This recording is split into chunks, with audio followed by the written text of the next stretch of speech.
2012년 9월 13일 경기도 파주시.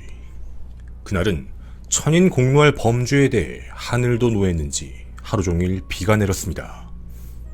검은색 상하이, 검은색 모자, 하얀 마스크를 쓴 남성이 경찰들과 기자들에 둘러싸여 무언가를 하고 있습니다. 심정이 어떠냐는 기자들의 질문에는 죄송합니다, 죽을 죄를 지었습니다 라고 말을 하는 남성. 그는 자신이 5일 전 저지른 토막살인 사건을 재현하기 위해 다시 온 것이었습니다. 살해 현장, 훼손 현장, 시신 유기 동선, 인근 식당, 그리고 마지막은 야산까지. 약 2시간가량 진행된 현장 검증에서 그는 침착하고 덤덤했습니다. 정말 자신의 죄를 뉘우치고 있는 걸까? 그런데 이 사건의 진술 기록에선 무언가 석연찮은 내용들이 관찰됩니다. 범행 당시의 상황도, 범행 동기도 쉽게 납득하기가 어렵다는 점이죠. 재판대에 세워진 그의 최종 혐의는 살인, 사체 손괴, 사체 은닉. 형량이 어느 정도 나올 것이라 예상하시나요? 우리 모두의 예상과는 달리 1심의 판결은 징역 17년이었습니다. 그는 2029년 출소합니다. 당신이 몰랐던 사건, 또 다른 파주 토막살인 사건의 의혹편입니다. 안녕하십니까. 김원사건 파일, 당신이 몰랐던 사건의 김원입니다. 아내가 사라졌다. 22년간 행복한 가정생활을 꾸렸던 진씨 가족. 가장 진씨는 파주시청 소속 8급 공무원으로 인근에 조그마한 가게를 낼 만큼 생활이 안정적이었습니다.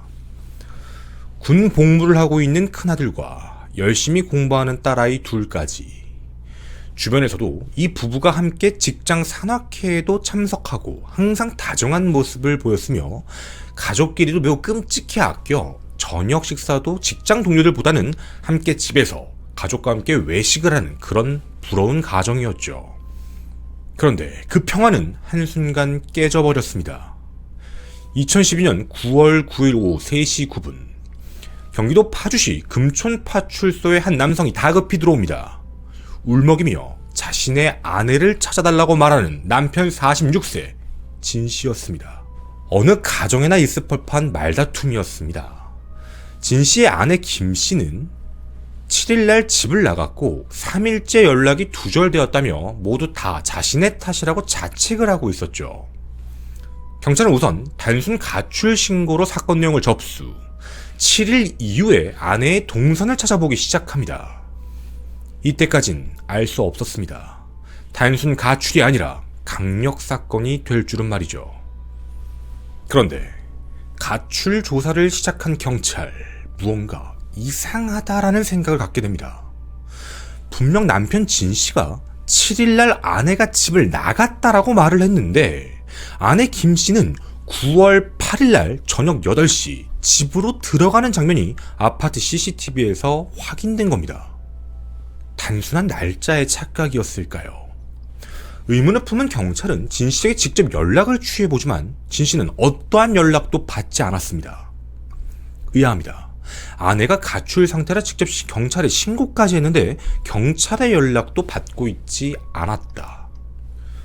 경찰은 우선 진씨의 두 딸에게 연락을 해봤는데요. 오후 5시쯤에 일이 있어 나간다라는 말 이후 자신들도 연락이 되지 않는다라는 답변이 돌아옵니다. 근무지였던 파주시청에 연락을 해본 결과 아내의 가출 신고를 하러 오기 2시간 전인 오후 1시경 자신의 부서 상사에게 개인적인 사유로 휴가 10일을 요청했다라는 사실까지 알게 됩니다. 이건 잠적입니다. 심증으론 이제 남편 진씨를 의심하지 않을 수 없던 상황이었죠. 경찰은 이제 수사 방향을 3가지로 확대를 하게 됩니다. 첫째, 원래 하던 대로 가출인 혹은 실종인 김씨의 행적을 찾아보는 것. 둘째, 잠적한 진씨의 행적을 찾아보는 것.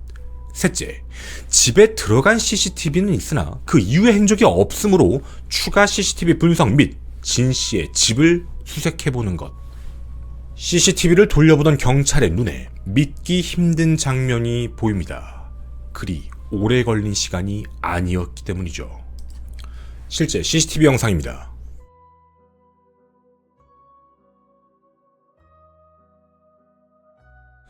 아내가 사라졌다. 그건 7일이다. 라고 말을 했던 진씨. 그런데 아내는 8일 저녁 8시에 분명 귀가했습니다. 그리고 자정을 넘기며 9일 새벽 4시경 무언가 한 사람의 모습이 포착됩니다. 여행용 가방, 그리고 큰 비닐봉지 2개. 집 밖으로 나가고 있는 한 남성. CCTV를 피하기 위해 모자까지 눌렀으니 남성은 엘리베이터의 CCTV도 의식한 듯 계단으로 움직이고 있는 모습이었습니다. 큰 배낭, 비닐봉지까지 과연 무엇이었을까요? 그리고 그 순간 진 씨의 집 출입문과 진 씨의 집 안방 화장실에서 혈흔들이 확인됩니다. 특히 안방 화장실에선 루미놀 반응 검사 결과 욕조 부분에 엄청난 양의 혈흔이 보였습니다. 일부의 혈흔을 국가수에 보내 감식을 의뢰하고 난 이후 경찰은 불길한 느낌을 지울 수가 없었습니다. 분명 아내는 집 밖으로 나온 적이 없습니다. 그리고 집 밖으로 무언가를 이동시킨 건 남편 진 씨밖에 없었기 때문이죠. 이제 그럼 수사 방향은 한쪽입니다. 진 씨를 검거해야만 했습니다. 우선 경찰은 진 씨의 1톤 트럭, 자동차의 이동 경로 및 휴대폰 위치 추적을 하기 시작합니다. 그리고 10일 오후 1시 15분경 경기도 광주시청 부근에서 한 ATM에서 현금 인출을 했다는 사실을 알게 돼 현장의 요원들을 급파하게 됩니다. 이 영상, 실제 영상입니다. 현장에 급파되는 대원. 오후 2시 10분경 그 용의 차량을 보게 됩니다. 용의 차량은 미친 듯이 고개 운전을 하기 시작합니다. 신호도 무시하고 사고 날 뻔한 적도 있었죠. 그렇게 계속 도주를 이어가게 됩니다. 심지어 따라오는 경찰차를 부딪힐 것처럼 위협까지 하고 있는 진씨. 끈질긴 추적이었습니다. 결국 차량 앞에서 강제로 세워 충돌한 직후에야 검거할 수 있었습니다. 당일 오후 2시 10분 이천 관고동의 한 노상도로에서 이렇게 검거를 하게 되었죠. 보시다시피 2명의 경찰관은 충돌 직후 진씨를 검거하기 위해 차량을 향해 뛰어갑니다. 그런데 그 순간 진씨는 다른 선택을 합니다. 차문을 열지 않고 마치 미리 준비한 것 같은 농약을 마신 것이었죠. 당시 출동 경찰은 현장 상황을 분명 바로 확인했습니다. 차문을 강제 개방하고 그리고 진 씨를 인근 병원으로 재빠르게 데려가 바로 위세척을 시켰죠. 그렇게 생명에는 지장이 없었습니다. 의식이 깨어났지만 진 씨는 어떠한 말도 하지 않은 채 묵비권만 행사하고 있었습니다. 결국 경찰의 증거를 보고서야 범행 일부를 시인하기 시작하죠. 시신을 어디에다가 묻었는가? 진 씨는 자신의 집에서 약 10km 떨어진 한 야산을 지목합니다. 이후 경찰이 대대적인 수색을 통해 그곳에서 토막난 아내의 시신을 발견하게 됩니다. 이렇게 이 사건의 범인은 아내가 가출했다라고 거짓 신고를 했던 남편 진 씨였습니다. 도대체 왜 그런 걸까요? 당시 상황에 대해서 진 씨는 이렇게 이야기를 했습니다. 평소 진 씨 부부가 그런 고부 갈등이 있었고 진 씨가 아내에게 마음이 들지 않았던 게 하나 있었다고 합니다. 바로 늦은 귀가 문제였다라는 것이죠. 사건이 발생하기 8일 전에도 퇴근을 하고 진 씨가 집에 갔더니 아무도 없었다라는 것 때문에 한번 다툼이 있었다고 합니다. 왜 자신이 퇴근했는데 아무도 없고 늦게 귀가를 하느냐라는 싸움이었죠. 사건 당일도 마찬가지였습니다. 아내 김 씨가 집으로 돌아온 시각은 밤 8시. 혼자 홧김에 술을 마시던 진 씨는 갑작스럽게 그 화를 표현했다고 합니다. 왜 이렇게 늦게까지 다니냐? 라는 말에 남편이 평소에도 이거 가지고 너무 많이 뭐라고 하자 지친 김 씨도 맞서게 됐지요. 결국 이 내용에 대해 화가 났던 진 씨는 먹고 있던 소주병으로 아내를 내리치게 되자 아내는 그 즉시 기절을 하게 됩니다. 그런데 그 다음 진 씨의 행적이 너무나도 놀랍습니다. 기절한 아내에게 흉기를 가져가 살해한 것이었죠. 그리고 그 이후 범행 은폐에 대한 부분을 생각하기 시작합니다. 이미 아내는 숨을 거뒀기 때문에 어떻게 감출 수 있을까? 우선 시신을 안방 욕실로 옮긴 뒤 시신을 토막을 내서 집 밖으로 용이하게 옮겨야 되겠다라고 생각하고 이를 곧 시행합니다. 그리고 학원애가 집에 없던 아이들, 그 아이들을 통해서 알리바이를 성립하게 만들기 위해 아이들에게 전화를 태연히 겁니다. 학원 마치고 아빠가 데리러 갈게. 같이 밥 먹고 들어오자 라는 얘기였죠. 그렇게 아이들을 데리러 가는 시간 전까지 흉기로 시신을 훼손합니다. 무려 10토막이었죠.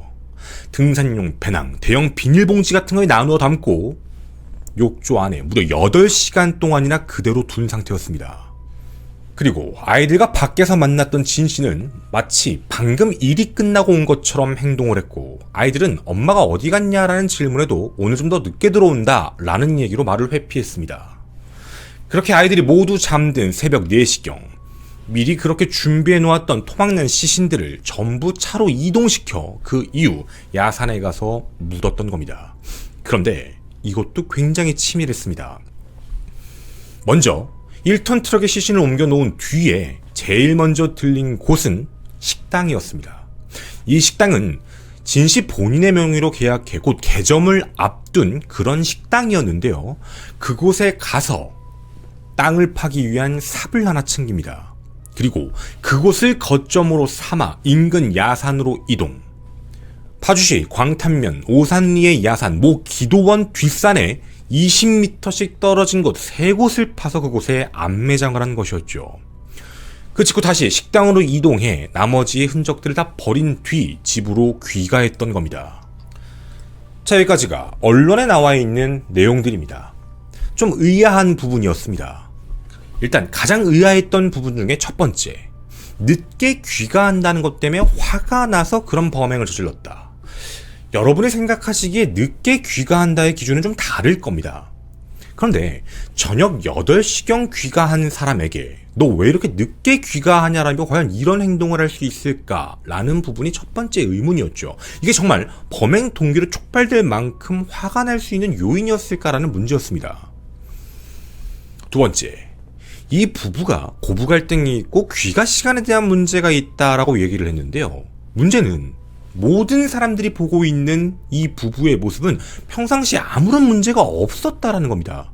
근데 왜 이때 당시에 이런 일이 발생됐을까의 의문점이었죠. 의문점 세 번째가 있습니다. 맞습니다. 말다툼 끝에 순간적으로 화가 나서 소주병으로 내리쳐서 상대방을 기절시키고, 그럴 수는 있습니다. 물론 하면 안 되는 행동인데 말이죠. 그리고 대부분은 거기서 멈춰야만 합니다. 자신과 22년을 함께 산 아내였지요. 순간적으로 욱해서 했다 하더라도 소주병으로 내리쳤을 때 아내가 갑자기 쓰러지면 자신의 행동에 대해서 순간 당황하고 일단 아내를 깨우고 치료를 하려고 하는 게 먼저일 겁니다. 근데 진 씨는 그 순간 흉기를 가지고 와 아내를 살해했다는 겁니다. 과연 이 내용들이 정말 맞는 부분일까요? 저희는 사건 내용에 대해 확실한 증거들을 좀 찾아볼 수 있었습니다. 언론에 나온 내용 중엔 잘못된 부분이 있었습니다. 첫 번째, 범행 당시 상황에 대한 이야기입니다. 순간적으로 화가 났던 진 씨는 소주병을 들고 머리를 2번 쳤다라고 얘기합니다. 하지만 아내는 기절하지 않았습니다. 아내가 이에 대해서 대들기 시작하자 그것 때문에 화가 나서 흉기로 살해한 게 아니라 머리채를 잡고 안방으로 끌고 가 넘어뜨린 뒤 양손으로 목을 졸라 경부압박 질식사로 사망하게 했다는 겁니다. 흉기로 살해했다라는 내용이 아니라는 것이었죠. 그리고 두 번째입니다. 왜 그렇게 집에 늦게 들어오냐가 주 쟁점이 아니었습니다. 그 자신이 만들었던 비어있는 가게를 운영하라고 했는데 지속적으로 아내는 그걸 못하겠다라고 거부합니다. 그거에 화가 났던 진 씨가 평소에 늦게 귀가하는 등 가정을 소홀히 한다라는 생각이 감정이 폭발했다라고 얘기한 것이었죠. 자, 그런데 여기까지의 내용 중요한 게 있습니다. 경부 압박 질식에 대한 문제는 과학적인 방법으로 검증이 됩니다. 하지만 최초 진술에서는 늦게 귀가해서 화가 나서 그랬다라고 했다가 나중 진술에서는 비어있는 가게를 운영하라고 했다 못한다는 말을 듣자 화가 나서 그랬다라는 추가적인 내용들이 붙습니다. 이게 과연 진실일까라는 의혹이죠. 당시 재판의 결심 공판에서 검찰은 진 씨에게 이런 형량을 달라라는 구형을 하게 됩니다. 놀라지 마십시오. 살인, 사체 손괴, 사체 은닉입니다. 그런데 검찰은 구형을 20년을 합니다. 무기징역, 사형이 아니었죠. 검찰은 이유를 이렇게 냈습니다. 가족 간 범죄지만 시신을 토막 내 유기하는 범행 수법이 매우 잔혹하다. 사소한 부부싸움에서 비롯되는 등 정상 참작을 할 만한 범행 동기도 없다. 다만 피고인이 초범이고 미성년 자녀가 있기 때문에 이걸 무기징역을 구형하지 않는다라는 겁니다. 형량이 낮게 나왔던 그 이유, 검찰 자체도 구형을 그렇게 높게 하지 않았습니다. 법률상 살인, 사체 손괴, 사체 은닉의 처벌 형량은 최소 5년에서 최대 44년. 재판부는 징역 17년형을 선고하게 됩니다. 이런 이유였습니다. 세 자녀의 어머니로 22년을 함께 살아왔던 피해자를 살해한 행위에 대한 그 이유는 절대 합리화가 될 수 없고 범행 동기에도 참작할 만한 사정은 없다. 살해하는 데 그치지 않고 토막, 손괴, 그리고 야산의 은닉한 죄질이 극히 불량하다. 피해자뿐만 아니라 자녀, 친정, 유가족들까지도 극도의 충격을 받았으며 사망한 아내의 부모님들과 그리고 형제 자매들이 엄벌을 탄원하고 있다. 다만 처음부터 계획한 계획살인으로 보이지 않은 우발살인으로 보이고 이전까지 범죄 경력이 없고 공무원으로서 성실하게 살아왔고 범행 일체를 자백하며 깊이 반성하고 있고 유족 중 딸이 선처를 탄원하고 있다라는 이유였습니다. 해서 징역 17년형을 선고하게 됩니다. 검찰과 피고인 측 양쪽 다 항소를 했지요. 하지만 2013년 3월 29일 항소심은 모두 기각하며 원심 확정 판결을 내리게 됩니다. 우발적 살인이 맞고 성실하게 살아왔고 전과도 없고 일체 자백하고 반성하고 있으며 유족인 딸이 선처를 원한다라는 이유였죠. 자식은 총 3명이었습니다. 군복무를 하고 있던 장남, 그리고 중학생, 고등학생 딸. 이 아이들을 키우기 위해서 앞으로 키워야 되기 때문에 징역을 유기징역으로 줄 수밖에 없다라고 얘기한 재판부. 그가 출소하려면 17년이 지나게 됩니다. 그럼 중고등학생이었던 아이들도 17년이 지나면 나이는 거의 30 혹은 30을 넘게 되는 상황이죠. 아버지가 없는 상태에서 성인이 되는 건 당연한 이야기입니다. 성인이 되고 난 이후에 관리를 받거나 무언가를 도움을 받아야 된다라는 이유 때문에 재판부는 너그럽게 이해를 한 걸까요? 그것도 검찰까지도 말이죠. 참 의아한 부분이기도 합니다. 유족 측이었던 딸 한 명이 이거에 대해 탄원을 하고 있다. 하지만 피해자의 부모님과 피해자의 형제자매들은 엄벌을 탄원하고 있는 상황에서도 형량은 높아지지 않았습니다. 자, 그런데 말이죠. 이 사건의 내용에 대해서 과연 모든 게 진실일까라는 의혹이 드는 대목이 있습니다. 범행 당시 혼자 술을 먹고 있다가 외출했다 돌아온 부인한테 평소 늦게 다닌다는 이유로 처음에 시비가 붙어서 기절시키고 사고가 발생했다라고 주장하는 진씨. 하지만 그 뒤에는 진술 내용을 바꿉니다. 의아합니다. 처음엔 분명 아내가 평소 술을 마시고 늦게 귀가하고 전화도 받지 않아 말다툼 벌이다 살해했다라고 말을 했다는 것. 그런데 이웃 주민들은 아니 아들한테 물어봤는데 가끔 부모님 누구나 싸우는 것처럼 가끔은 싸워도 그렇게 심하게 싸운 적은 없다. 부부 사이가 좋았다라고 아들이 얘기합니다. 그리고 또 하나 아내에 문제가 있었다라고 지속적으로 말했던 진씨. 바로 늦게 귀가한다라는 부분입니다. 그런데 아내의 귀가와 관련되어 있는 문제는 조금 맞지 않은 내용이었습니다.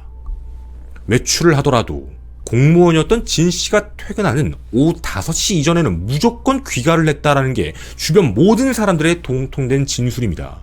심지어 피해자인 김씨의 친구들도 5시만 되면 집에 가서 별명이 5시 신데렐라라고 불렸다고 합니다. 평상시에도 5시 이전에 들어왔던 김씨. 근데 사건 당일 김씨가 돌아왔던 시간은 오후 8시입니다. 이거 누가 문제인 걸까요? 자신이 생각하기에 내가 퇴근하기 전까진 집에 무조건 와 있어야 돼 라는 강박관념이 있었던 게 진실이었던 걸까요? 오후 8시에 들어왔다고 사람을 살해한다는 게 정말 맞는 얘기인 걸까요? 문득 이런 생각이 듭니다. 이 사건에 대한 범행 동기나 경위는 아직도 의혹점들이 좀 있는 게 아닐까라는 부분이죠. 말하지 못한 다른 무언가가 촉발 원인이 아닐까라는 의문입니다. 그는 2029년 앞으로 6년 후 출소합니다. 만약 모범수라면 더 일찍 출소하게 되겠죠. 이 사건이 완벽하게 해결된 것일까요? 사람을 살해하고 시신을 훼손하고 그걸 은닉까지 했던 범인은 17년 만에 다시 사회로 돌아옵니다. 저는 당신이 몰랐던 사건의 김원이었습니다. 감사합니다. 뒷이야기 하겠습니다. 사실 제가 이 사건을 진행을 했던 이유는 뭐 이름 좀 알려줘 라고 하실 수 있는데 이름은 알려드릴 수도 없었고요. 저희가 얼마 전에 부산 서면 돌려차기 사건 했었잖아요. 살인 미수 사건인데 그게 징역 12년이었어요. 이번엔 더 올라가겠지만 뭐 성범죄 여부가 나오니까. 근데 이거는 22년을 함께 산 아내를 끔찍하게 살해했어요. 아이들의 어머니를 살해했고 그것도 집에서. 근데 도대체 그렇게까지 화가 나야 될 촉발 원인이 정말 늦게 들어온 것 때문일까?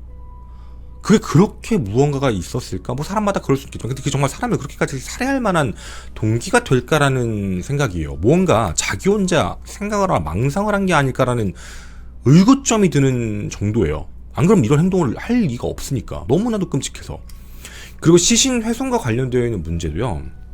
이거 뭐 자세하게 말씀드릴 수는 없는데 그 순간이 너무나도 일사천리였어요. 그러니까 8시에 살해했어. 들어오자마자 다툼하고 8시 20분경 살해해요. 알리바이 바로 만들어요. 딸들이 귀가하는 시간 있잖아요. 미리 전화해요. 밥 먹자. 그리고 그 시간 전까지 시신을 훼손해요. 근데 그 시간 동안에 시신 훼손을 뭐 자세하게 부위는 얘기할 수 없지만 항상 뭐 토막살인 얘기가 나오게 되면 이렇게 뭐 그런 부분들을 한다라고 하는 그 부분들을 잘랐어요. 그 용이하게 움직일 수 있게 한다라는 거죠. 그렇게 해서 가방이랑 이런 거 다 갖고 와서 다 나눠 덮는 거예요. 그리고 그대로 욕조해뒀어요. 진짜 사이코틱해요. 그러니까 알리바이를 만든다는 것도 순간적으로 판단을 다 했다는 건데 이게 대부분 뭐 저도 이제 책에서 봤는데 살인을 저지르고 사체 손괴까지 가는 행동 있잖아요. 이런 게 있다고 해요. 저도 이제 그걸 책에서 본 거니까. 사람이 사람을 죽이고 났을 때 여러 가지의 상태들이 오는데 그중에 범행을 은폐해야 되겠다라고 생각이 들면 사람이 그러니까 시신 훼손하겠다고 생각하면 굉장히 침착해진대요. 마음이 처음에 막 긴장되고 막 엄청 올라갔다가 급 다운. 감정이 되게 평범해진대요. 사체 손괴를 결정하는 순간. 그리고 그때 눈앞에 있는 사체가 사람으로 보이지 않는데요. 굉장히 침착해진대요. 사람으로 보이는 게 아니라 처리해야 될 물건처럼 보인대요. 그러면서 이제 되게 무덤덤하게 손괴를 한다고 하더라고요. 그러니까 대부분 사체 손괴를 하면서 막 뭐 엄청난 죄책감을 느끼거나 뭐 엄청난 뭐라 이런 경우가 거의 없대요. 그냥 하나의 자기가 처리해야 될 물건으로 보이는 그런 되게 심령의 안정 상태가 대부분 온대요. 근데 이 사건에서는 이게 지금 아내잖아요. 그리고 또 하나는 자 우발적 살인이라고 했어요. 이런 생각이 들었어. 소주병 2병 뭐 이렇게 2번 때렸다고 하니까 소주를 얼마나 마셨는지는 모르겠는데 만취 상태에서 이렇게까지 치매를 할까라는 의구점이 들어요. 그럼 만취도 아니야. 이거 굉장히 감정적이에요. 그러니까 술에 엄청 취해서 갑자기 뭐가 확 올라와서 사람한테 딱 그랬다면 그 뒤에 행동들이 말이 안 되거든요. 어디선가 조금 이상하게 움직여야 되는데 CCTV부터 이동까지 그리고 자기가 어디다가 시신을 유기할 것까지 전부 플랜이 짜져버려요. 그런 상태로 알리바이까지 다 만들면서 시신 훼손을 너무 정확하게 했고 그런 상태로 움직였다라는 걸 보면 술을 그렇게 많이 먹은 상태 같지는 않거든요. 그러니까 엄청 취했다라고 보기 좀 어렵다라는 거예요. 그러니까 이렇게 보면은 이게 진짜 과연 정말 그 정도까지라고 할게요. 그 정도까지 화가 날 만한, 감정적으로 평상시와 똑같았는데, 많이 취하지도 않았는데 그렇게까지 올라오는 게 맞을까? 그러니까 무언가 앞뒤가 석연찮아요. 다른 촉발 원인이 있었다라고 얘기하는 게 더 그럴싸해요.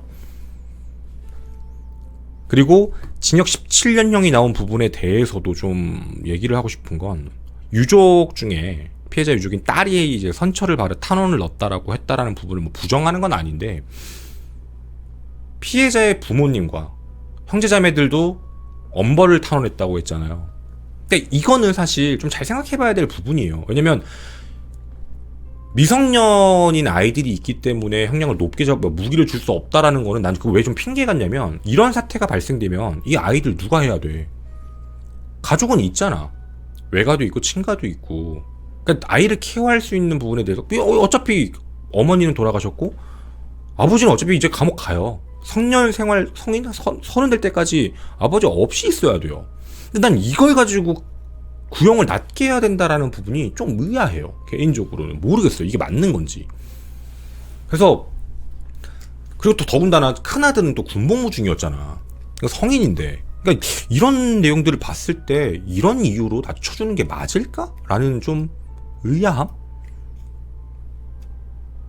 사람 살해하고 송괴하고 은닉했는데 17년이고 살인미수 사건 12년이고, 물론 이게 시간은 다르지만 이거는 조금 아니지 않나라는 생각이었었어요. 매우 끔찍한데, 그러니까 가만히 있던 사람이 늘 전과 없이 평범하게 살던 사람이 순간적으로 화가 나서 이런 행동을 했다라고 보기에는 너무나도 잔인했기 때문에. 근데 어쨌든 신상공개가 된 사람도 아니고, 뭐 이름이 알지만 제가 여기서 얘기할 수도 없는 상황이고 좀 있으면 나오니까 일단 이런 내용으로 여러분에게 전해드렸습니다. 감사합니다.